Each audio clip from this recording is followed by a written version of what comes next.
dostlar, muşu vaqtlar xayrlik bo'lsin. Tövəndə huzurunlarga Ahmet Egamberdi Nijadining Vatan ishqida nomli she'rini sunamiz. Yoqtirib anlag'aysizlar. Vatanim ishqida yongan bir shamman, jismida urg'ugan bir tomchi qonman. Xizmatim tegilmu bilmayman lekin vatanning gadosi bir xasta jonman. El vatan ishqida bir umr kuyay, vafosiz dunyoning do'zaxidan ko'ray. Ruhimni jismimni vatandan izla, g'ayrib bo'p chet elda mayliman o'lay.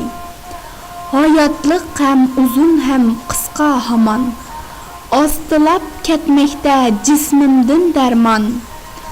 Zariqib təşna bob ömürlər ötdi, vətənnin tegini körsəm nə arman.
Bu şiirni huzurunlarga Janubi Avstraliya Uyg'ur tili maktabi o'qituvchilari tayyorladi.